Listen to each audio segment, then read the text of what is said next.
Hello and welcome back to Oxford Paranormal UK. This video is going to be about paranormal, obviously, but about protection. And the reason why I'm doing this video is because there doesn't seem to be anyone producing a video like this about protection while you're doing paranormal work or being involved in the spirit world. Or anything really to do with paranormal. And also, the only videos that I've ever seen have actually been very specific to a certain genre of, the occult or the paranormal or, whatever. And I think this is going to be a real kind of generalized with, quite a lot of psychology and such like thrown in as well. But this is going to be a very general guideline video, if you like, about protection. And that I think is actually applicable to most things. And this is what I tell other people. This is what I tell people who come and do investigations and sessions with me about protection. You may or may not agree with any of this. There are no hard and fast rules. And I shall explain why there are no hard and fast rules. As I've mentioned in several of my videos, there are no rules. There are guidelines. Whether you want to accept those guidelines and use those guidelines are completely up to you. I will start by saying, I feel even now, after 30, 40 years of doing this kind of operating in this kind of realm in various different genres and flavors and such like all the way through, you do need protection. I think personally that that people need protection, and I shall maybe explain a little bit about why. And another reason for this video is I get quite concerned actually about a lot of paranormalers who just pick up a bit of equipment, and they start videoing themselves doing something, or they're going out on an investigation, or they want to go and do whatever it is wherever they're going, sometimes in some pretty dangerous places.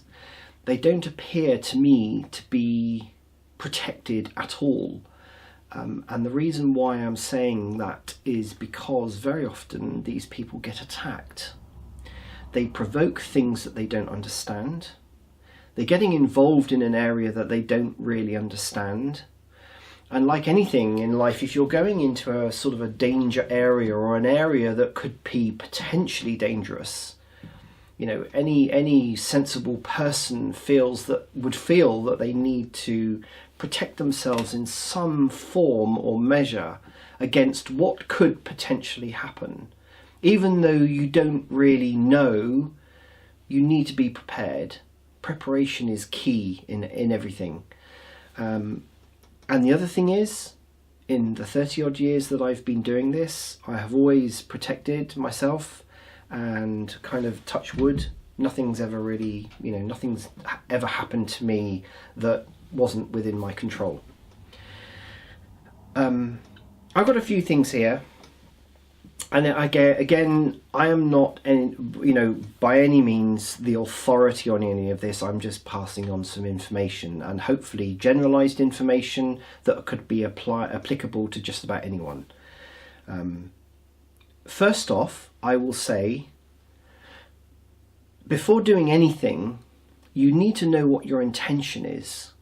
What do you hope to get out of, what you're doing in the paranormal? And I'm talking generalizations, and it applies to just about anything you do, any project that you want to be able to do, if you like, in the real world.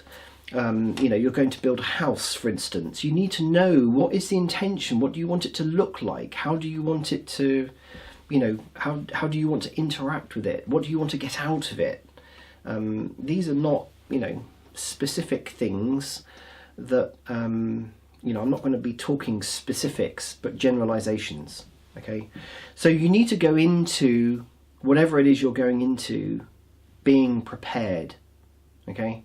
Now, I know there are other paranormals out there that, you know, will just say, oh, I don't need to do any of that, I just pick up a recorder and start doing my stuff. And then you'll get people that will be like me, that know maybe a little bit more about what is out there and what could potentially happen, and you want to be protected. And then there are people who are kind of in between, that will know that they should do something and possibly do something to help protect themselves, you know, and you know, that's absolutely fine. It's fine as well. So I come back again to what I said earlier. You need to know what your intentions are. The intention is, if you like, the purpose for why you're doing something. Okay, now I'm not talking about doing a massive ritual or going through a whole process before you do something and then something afterward. You know, you have to set the guidelines, and I see some people do it really, really well on you know, on some of their channels. You know, they define right at the very beginning, you know, I am me, I come here, I'm a friend, I'm friendly, I mean no harm, I just want to speak to positive, you know, loving spirits, etc., etc., and you go along down that route. So you've made your intention clear to whatever is around. You know, if you've done, you know, some people like to do a meditation before they do something, whether that helps them to clear their brain. You know, I don't really know. I personally don't need to do that kind of thing, but some people feel the need to do it. And then you need to have an exit strategy. So before you go into something, you need to also have a way of saying and closing something down. You know, people who are into Wicca will know what I'm actually all about, you know, saying about these things. So you need to actually close down what you've effectively opened up. You need to say, this is the end. You will go back to where you came from. You will not follow me. You know, whatever it is that you know that you want to do. So, you know, as a rough guideline, that can apply to just about anything. Okay.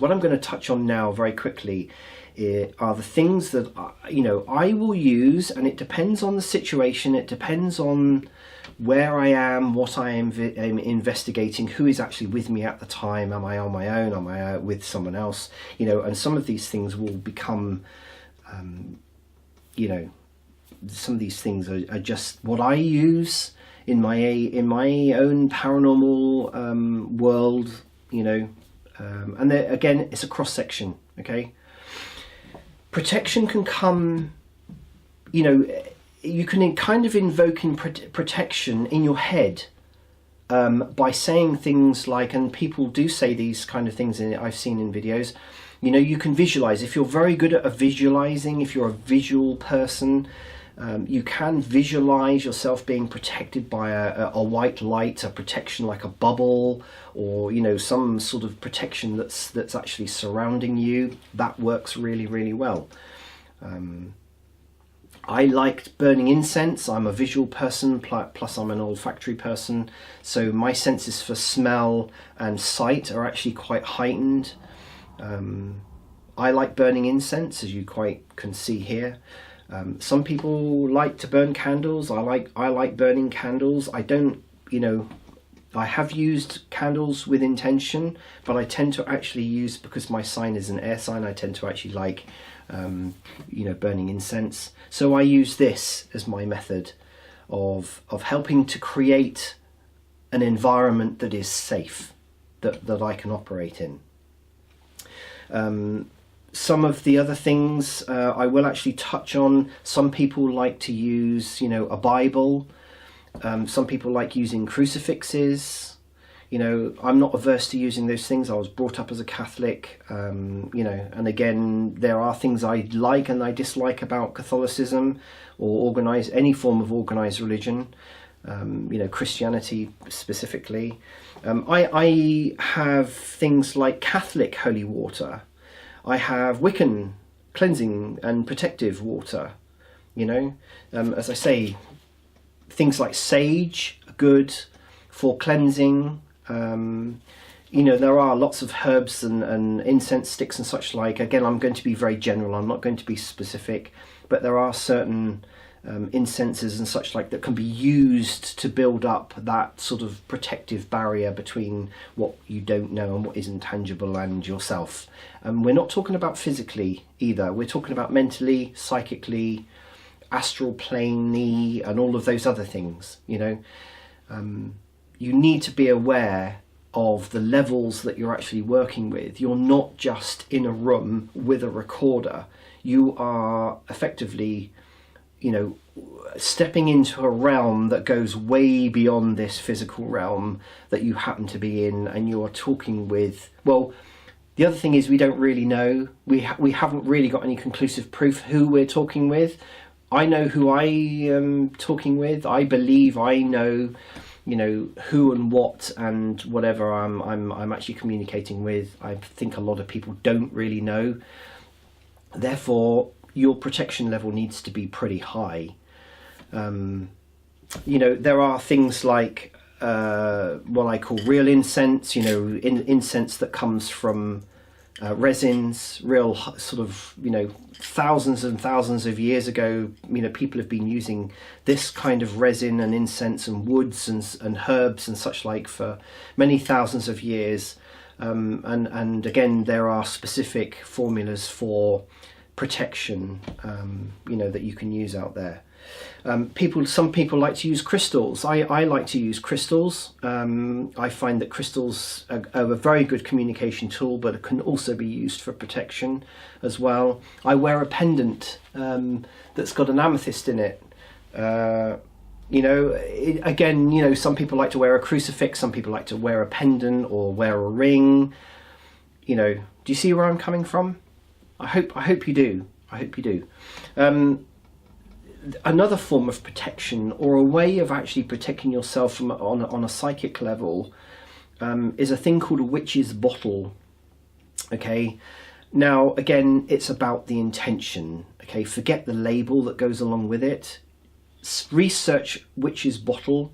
You know, this is just an example. I mean, I've had one, and I've had one for many years, and everywhere I've moved, if you like, countries, I've had a different one, so that, you know, I can redirect anything that comes at me from at a psychic level or whatever, you know, and that's basically a level of protection that I operate with. But look up witch's bottle. There's loads of, you know, ways of making different witch's bottles and contents and such like. But again, like all of this, it's done with the intention. It's about being very clear in your head about and how you feel, sort of your congruence inside yourself about what you're doing.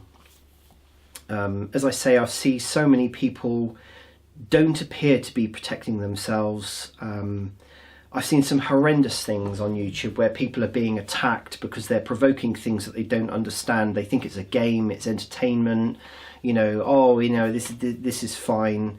The damage that they're doing to themselves is kind of, you know, almost irreparable. And I just wouldn't like to be in their shoes, to be honest with you. So, yes, hopefully you found this interesting. Again, there are no hard and fast rules. It's about how you feel about what you're doing.